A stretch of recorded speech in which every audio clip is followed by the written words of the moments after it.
We are going to talk about one of the most painful problems I see in real estate for real estate agents as they get into contracts, as they get into negotiations, as things start to move forward. So here's one of the biggest problems I see.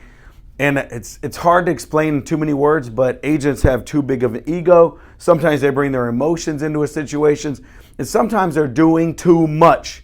What does that mean, Ozzy? Here's what I mean by that. When you are in a negotiation, some agents think of negotiations, me versus the other agent, we are fighting, we are gonna win for our client, and they get aggressive and they get overbearing and they say things that might piss off the other side, or they say things that are offensive. I don't know, but sometimes your ego, your emotions, and this doing too much part of real estate can really hurt a negotiation. I want you to think about this. When it's all said and done, the only thing that matters with you representing your client as a fiduciary is that your client comes out the best possible scenario within this situation. Meaning that you don't blow the deal, you don't piss people off to where they don't want to negotiate with you anymore, and you don't try to make the decision for your client. A lot of agents do that. They think they're protecting their client. So when an agent messages me and asks for something and they say, hey Ozzy, these are all the problems you saw in the inspection, these are all the things we want to fix, I don't go back and say, well, you know, my seller said they're not fixing anything. Well, you know that it's an as-is contract. Nobody needs to hear that crap. What you should do is tell the other agent, look, Billy Bob, or whatever your name is, I'm going to do my best to present this to my seller. Let me tell you what they say when it's all said and done. I'll get back to you. Let's see what we can work out.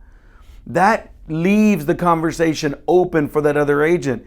That leaves that agent believing you're on their side and you are working together to come to a solution.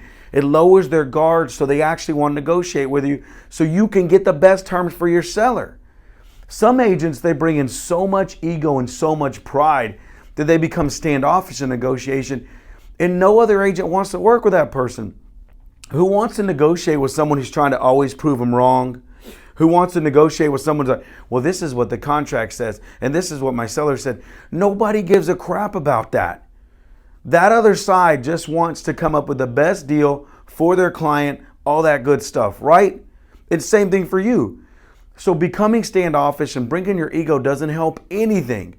What you should be doing is keeping a good relationship, staying positive, opening the lines of communication, letting that agent know, I want to work with you so we can all make a good deal happen. And the final piece to that puzzle, when you are delivering the message to your seller, you have to watch your packaging. You don't want to go in and say, you don't want to do this and you don't want to do that. Give good advice, good opinions, throw all the options on the table. Well, Mr. Seller, you can do A, which would equal this, and this could happen. You can do B, which would be this, and this would happen. You could do C with this, and these are the options that could possibly happen. Lay it all on the table and let your client make the decision. Stop trying to make the decision for them. When you do that, you're going to end yourself up in a tough spot.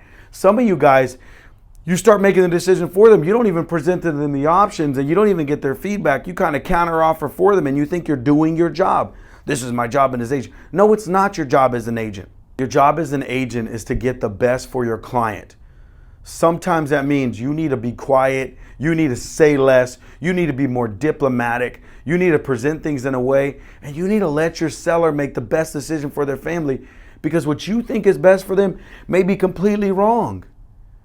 So these are the main things. Get rid of your ego, get rid of your pride, stop being so standoffish in negotiations, stop making decisions for your client.